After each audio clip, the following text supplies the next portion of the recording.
We've spent the entirety of this week talking BYU and Kansas State. Obviously, from the BYU perspective, let's get some insight on the Wildcats from a guy who knows them as well as anybody. That's Tim Fitzgerald from GoPowerCat.com. He joins us on today's Locked On Cougars.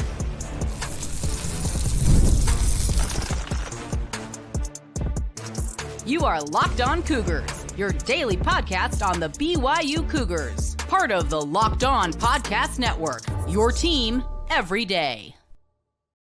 What's up, everybody? I'm Jake Hatch, your host here on Locked On Cougars, your resident BYU insider.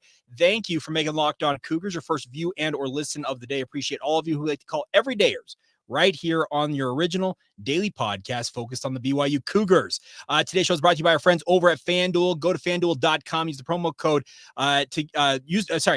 bet $5 and get a 3-week free trial of NFL Sunday Ticket courtesy of YouTube and YouTube TV. That offer is only valid until this Sunday. Take advantage today. That's FanDuel.com, obviously a big partner of YouTube and YouTube TV. All right, please welcome in now Tim Fitzgerald from GoPowerCat.com, covering all things Kansas State. And Tim, I want to start off with this. BYU is wearing throwback uniforms to the 1996 season when they beat Kansas State in the Cotton Bowl. Is there going to be any extra motivation from K-State, the fact that the Cougars are wearing that drop shadow Y look? No, but really, you went there, really? And still, you think about how long ago that was. Who was the quarterback? Steve Sarkisian. That's incredible, man. It's absolutely incredible. If anybody's watching this from Kansas State's perspective, that's a replica jersey of what they're going to be wearing this coming weekend. It's one of the teams that kind of defined my childhood growing up around BYU, and it's crazy to think that it's been that long in many respects, but at the same time, now that they're conference mates once again, we're back together, and it should be a fun game all the same. It will be. I really love BYU being in this conference, and I'm glad now that Texas is gone, BYU's in because I like them better. Oh, hey, I think Cougar fans can appreciate that. Now, obviously, Kansas State is they were one first place vote behind Utah in terms of the favorites in the Big 12 in that preseason poll. Give me a sense as they come into this game, the Big 12 opener for both teams in Provo on Saturday night. Give me a sense for where you think Kansas State is at overall currently. Well, there was a lot of concern coming out of the Tulane game. They just didn't look very exact. They made a lot of mistakes, and they had to get those corrected. It seemed like doing that on a short week to play Arizona was a bad recipe, but it turned out great. K-State looked much better against Arizona, much more focused, very few mistakes, and I think that was more like the K-State team we expect, although I don't think this team is anywhere near its ceiling right now. I think this is a team with a great deal of promise, but in this conference, you can't look past any game. And while I wouldn't have picked this as a crap game early in the year, like before the season, coming off an Arizona game that was pretty emotional. I mean, in fact, it was one of the loudest games some people have heard in K-State history. And you got Oklahoma State next week waiting what will be another huge home game. All of a sudden, BYU's playing well. You catch them at night, and they're going to the white throwbacks. Yeah, that's not a good formula. This game is a little bit scary. Now, this will be a 9:30 body clock game for Kansas State. And I saw some of the chatter amongst Kansas State fans on social media saying, what time are we kicking this game off? Now, I can speak from the BYU perspective. During their years of independence, they played games routinely at 8:15, 8:30 local time. So it's nothing out of the realm of weird for BYU in this respect. How do you think Kansas State's going to adapt to playing that late at night? It's a good question. I don't know. I don't know that I'm going to adapt. I think that's what everyone's worried about. Look, I was really in favor of having Big 12 after dark, but apparently I'm one of those people. I'm in favor for other people, not the team I cover. Okay. We're looking at leaving the stadium around 1 a.m. if you're lucky. Yeah, if we're lucky. So I think it's great for the conference to have that fourth window, the one that the Big 12 could never fill. Now having that, that's what really drives the added value in this conference. Now you're not just contending with everyone else in the first 3 time slots. Suddenly you've got that fourth one, which eliminates a lot of other conferences. So I think it's really good, but how the team will respond, that's an interesting question. We'll find out.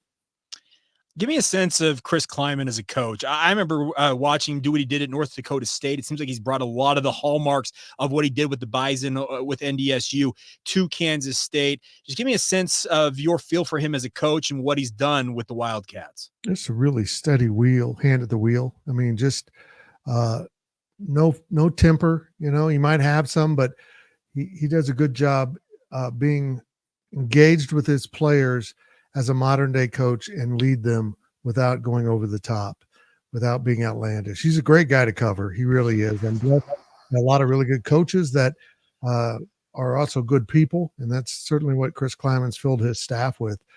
And, you know, he's a pretty darn good football coach. He has slid in here and done a job that some said couldn't be done after Bill Snyder. He has done many of the same things, winning a Big 12 title, but has done it in his own way. And the results have looked a lot like Bill Snyder. He's still developing players that come in as walk-ons or little-known recruits are now significant players, and he's doing a lot of it with Kansas kids, which I think is pretty remarkable considering Kansas doesn't produce a ton of Division I football players, not enough for one school, and you have a bunch of other schools in here trying to recruit, and yet every offensive player you want to talk about probably is from Kansas. That is pretty remarkable. Now, I consider guys like Bill Snyder and obviously LaVell Edwards at BYU to be kindred spirits. What they have done for their respective programs is absolutely remarkable. I just give me a sense, how much of the legacy of the Snyder family, I should say, because it is the Snyder family stadium out there in Manhattan. Give me a sense of the legacy of Bill Snyder and how it still is around the program, et cetera. Well, I mean, it's all because of him and the president, AD, who hired him because they took a chance and he wasn't going to take the job. But the great story is it was the dead of winter and he went up on campus and he just started talking to people who didn't know who the heck he was. And he decided after meeting people and talking to them that this is where he wanted to be. And he had some offers through the years, but you know what? The great ones stay where they are. They find their place and they stay. And what he did for the football program is minuscule in terms of what he did for the community and the university. And I don't think Kansas State's in the position to be in a power conference without Bill Snyder. The population has grown because of Bill Snyder. The university grew significantly because of Bill Snyder in the 90s and early 2000s. And this town looks nothing like the town he took over in 1989. It's just gone through an incredible evolution. So everything about Kansas State's different because that man came to town and stayed and did the job. But it was time to make a change and move on. He tried retirement once. It didn't work. And this time, you know, was time to move on. And Chris Klieman's done an incredible job picking up and going with it. I think BYU fans think about what LaVell Edwards did. There's the famous thing. He had the Detroit Lions chasing him at one point during his run in the 80s. I think they can feel the similar sentiment about what Bill Snyder means to Kansas State as compared to what LaVell means to BYU, obviously. All right, Tim, I want to talk a little further, just more in depth about players. You mentioned some of the offensive players. They are Kansas boys, and they're going to be coming to Provo, Utah to play this game. We'll delve more into that momentarily as we continue on right here on Locked On Cougars. Today's show is brought to you by our friends over at FanDuel. Now, FanDuel is here for you guys, no matter what you're into when it comes to your sports betting needs. They are America's #1 sportsbook for a reason. Often they have really cool offers for you, our listeners, but they have a really unique offer for you currently. Now through this weekend, September 22nd, all FanDuel customers can bet just $5 and get a 3-week free trial of NFL Sunday Ticket, courtesy of YouTube and YouTube TV. Simply put, you can have an incredible way to watch your team if you're an NFL fan out there, and you can get it for cheap.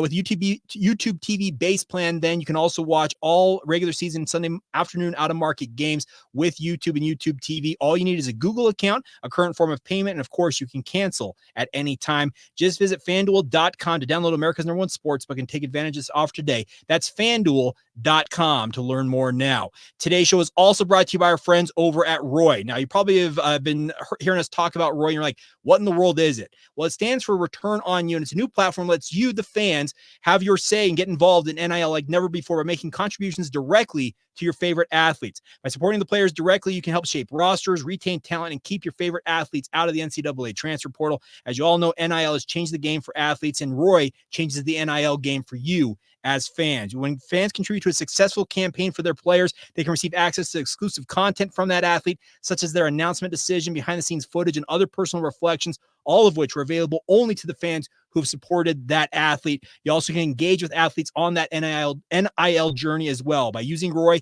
fans not only support athletes financially, but also become part of their name, image, and likeness journey, helping them succeed both on and off the field. If you want to take advantage of that today, download Roy for iOS or Android and enter the referral code Locked On and be entered to win sweepstakes to win $5,000 in straight cash. Visit joinroy.com for additional details. No purchase necessary, and of course, void where prohibited. But download the Roy app today and make an impact on your favorite team with NIL and enter to win that $5,000 in cash.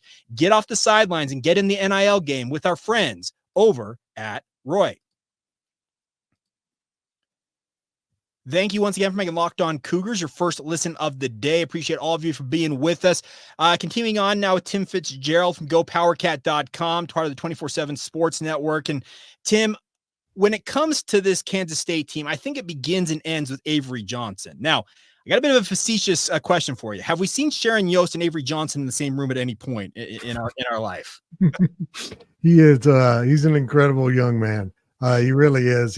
He's 19, voted a captain, a natural leader, and a pretty darn good quarterback. And we've only seen the beginnings of him. Well, and that's the thing about this is I don't think many programs would have told Will Howard, thank you for your service, but you can go and find another place to play. And Will's now at Ohio State and doing his thing. But I think that speaks to the talent level they have, or at least what they expect to have in Avery Johnson. Is that right? Yep. Every other player that was on scholarship quarterback last year transferred. They knew they weren't going to play. Okay. So they had to rebuild that room. They're going to be really cautious with Avery because you lost some pretty good quarterbacks, some guys that had some experience in the system. So they were kind of wiped clean. Avery is the guy. He was going to be the guy if Will had stayed, and Will knew that because the talent is undeniable. People that have seen him play every day in practice think he's a generational talent. Mm-hmm. And like I said, I think we're just seeing the beginning of him. He finally unleashed his running against Arizona, went for 110. Yeah. Not a whole lot of planned runs, though, which when they get into that will be another wrinkle. But when you couple him in the backfield with DJ Giddens and Dylan Edwards, I don't know what you take away. You've just got a lot of poison out there, and you got to pick which one you want. Well, and I think BYU is fully aware of that three-headed monster in the backfield, and I'm sure they've got their thought, like, okay, which one of these guys we're going to try and limit. Now, you talk about his ability to improvise with his feet, and you can do a called QB run with him. We've seen that at points in the past, but I'm frankly terrified of him getting outside the pocket and then just starting to terrorize BYU because one of the hallmarks in the early part of the season for BYU has been the QB run game. It's actually been one of the most effective weapons against the Cougars. Are you expecting Kansas State to come in and maybe run some form of the triple option and use his feet? You know what? We're joking about it, hoping they do it. I don't think it'll be this game, but they might pull it out later, run a little option with those three dudes in the backfield, which would be very entertaining. The bad news for BYU is Avery is a better thrower outside of the pocket. He's not a pocket passer, and for the first two games, the coaches had him focus on that. Maybe they were trying to improve him in that area or just not show any part of the playbook. Mm-hmm. Well, they let him go against Arizona, and we saw the results. He was really good. He's much more accurate out of it. He makes some incredible passes on the move, and that's where a lot of his production comes from. So once he escapes the pocket, you got to stay back because he can throw the ball. But, boy, if you stay back too long, he's going to take off and pick up 10, 20-plus yards. Last thing on him, have you been surprised by his pass efficiency rating so far this season? It's not as good as I thought it'd be. Okay. I think he can be better. Like I said, they had him standing in the pocket, not just trying to throw the ball around. That's just not his game. And I don't know if that was planned or what, but they've got to let him go. They can't be so protective of him and trying to keep him away from injury that they don't let him be himself. Because without that, then what's the purpose of having an Avery Johnson that is such a dual threat? Now, you mentioned the two running backs, DJ Giddens, Dylan Edwards. Now, I was looking at stats.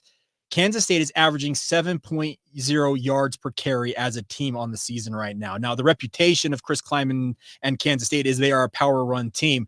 Have those two been everything you expected from the running back position so far? We haven't seen a ton of Dylan Edwards running the ball. He's He's had a touchdown running and catching and returning, but they still haven't really had unleashed him.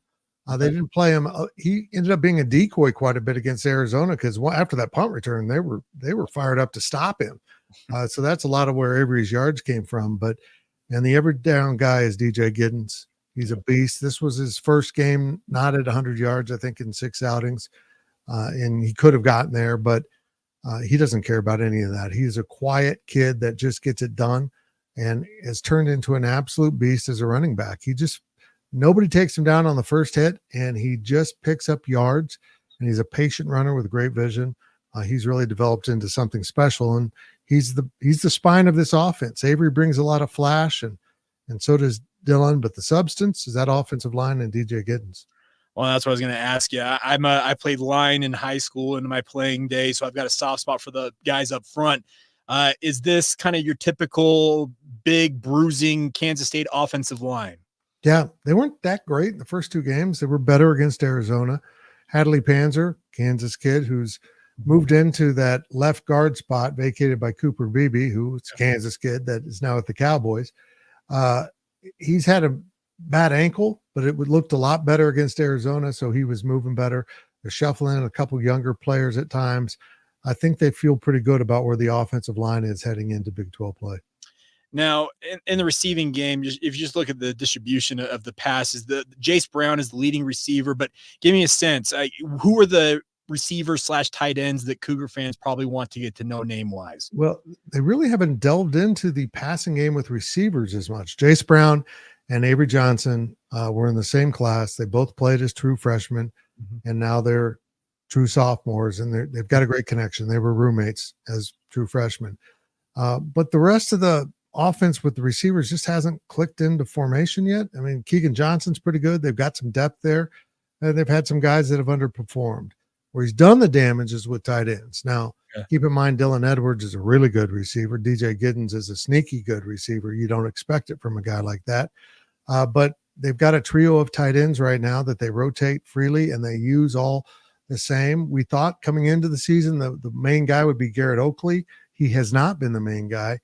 Braden Lofton, a guy that came on in spring ball and then in the fall has asserted himself as a main player along with the third tight end. And it's fun. They're all numbers are in the 80s. So it gets very confusing. But when in doubt, they throw touchdowns to the tight ends. It's just what they do. Okay. Now, flipping over to the defense, that 3-3-5 look, it's becoming more and more common, it feels like, across the Big 12, but it's one of the hallmarks of what Chris Klieman has kind of done during his time at Kansas State is running that defense.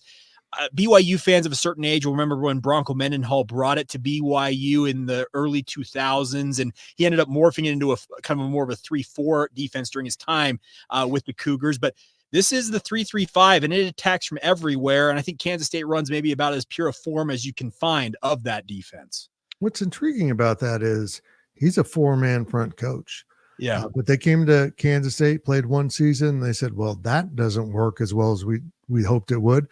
And they learned the 3-3-5. They literally went out and found a coach. He will not say who it is, who taught them the principles of it. They've tweaked it quite a bit in the process. And now they kind of come back around. They realized last year they were getting beat at the point of attack. You know, Ollie Gordon at Oklahoma State was a issue. There's a lot of good running backs in this conference. So you'll see them go to a 4-man front on occasion. Their defensive tackle is like a heavy defensive end, maybe 265. And their whole thing is just to get to you, just to harass you, chase you down. They're really deep at defensive end. They're really good at linebacker. And they've got some pretty good coverage guys. So they have the last 2 quarterbacks have run for their lives throughout the game. And whether they get you or not, they're not going to let you have a clean passing angle. And that's been pretty effective.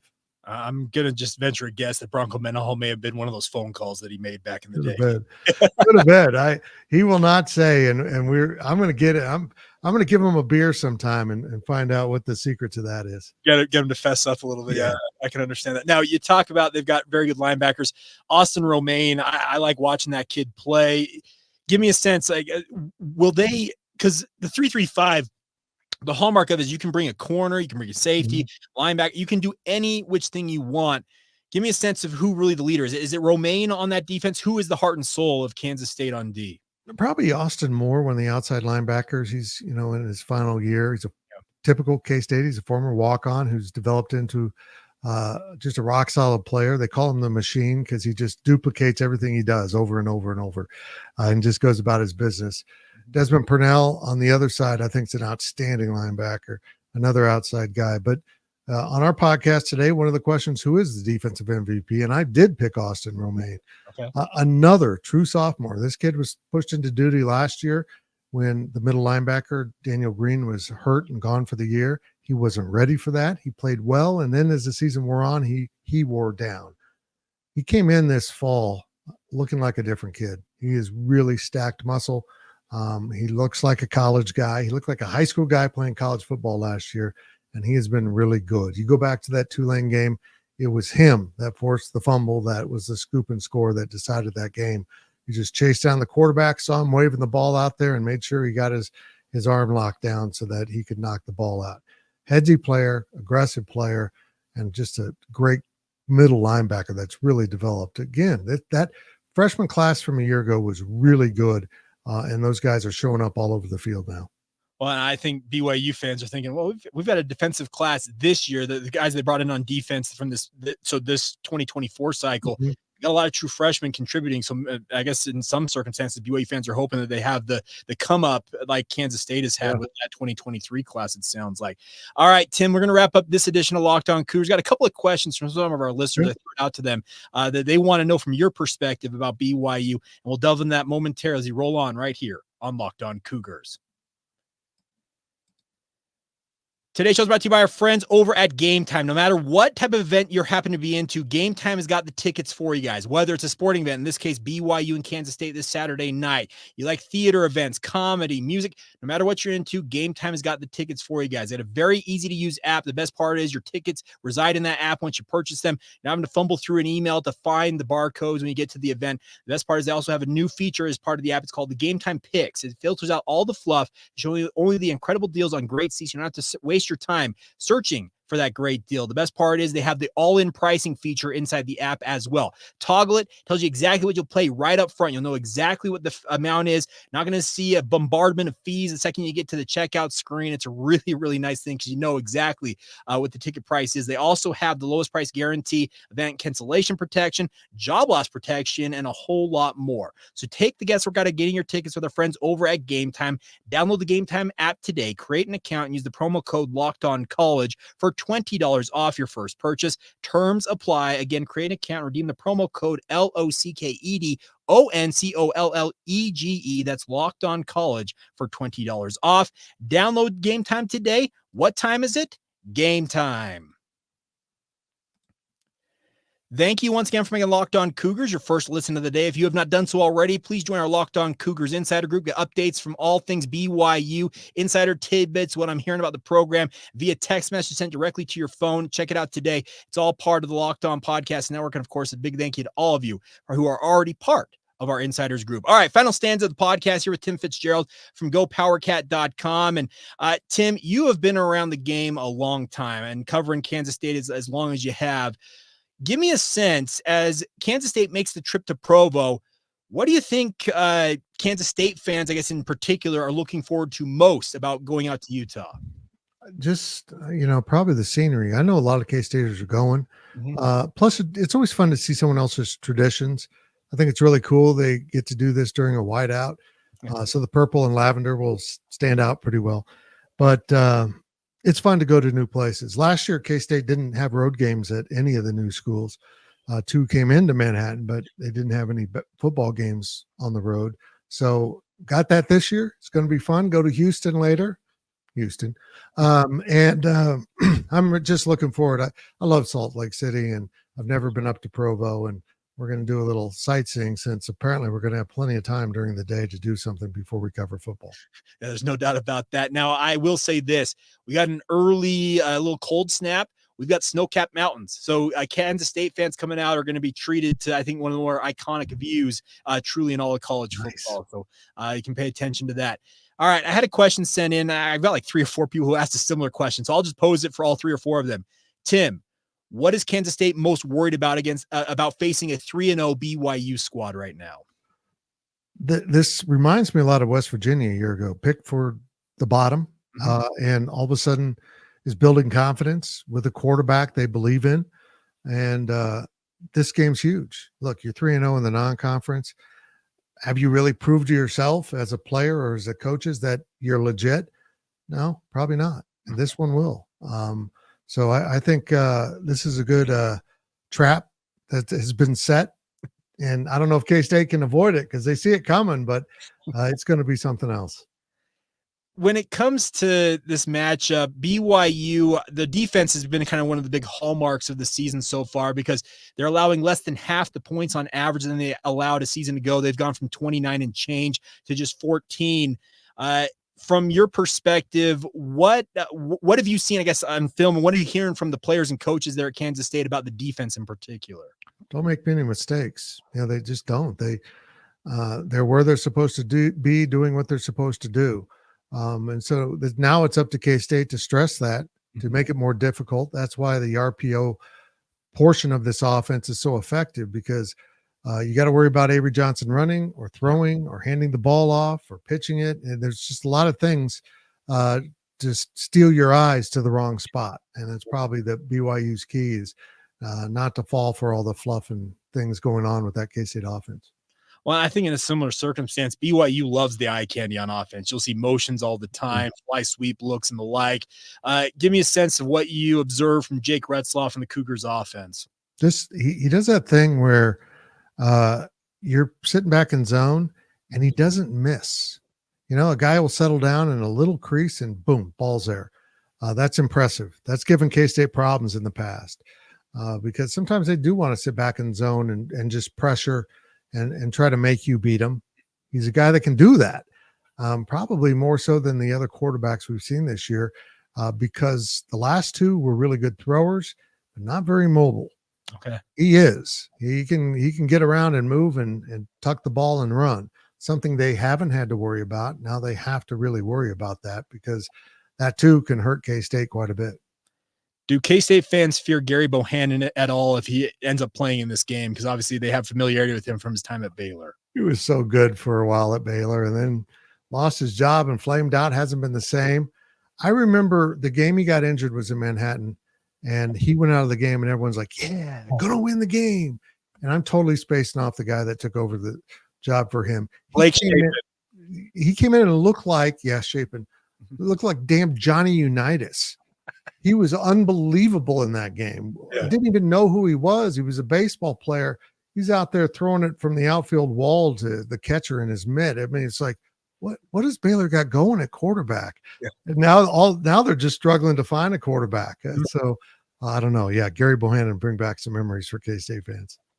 All right. Well, Tim, we'll leave it there. Appreciate you taking the time to join us here on the podcast. I'll be sure to hit you up in the press box on Saturday night, and enjoy the sightseeing, because you do have some time. There's some downtime on Saturday. There's no doubt. I might hit you up for suggestions, but I'm looking forward to being there Saturday night. Happy to do it. We'll help you out in any way, shape, or form that we can. But that's Tim Fitzgerald. Check out GoPowerCat.com, part of the 24/7 Sports Network, for all your K-State needs. I'm Jay Catch. A big thank you once again for making Locked On Cougars your first view and or listen of the day. And until tomorrow, when we talk more about BYU and Kansas State and just kind of the final preparations for that game, this has been the Locked On Cougars podcast.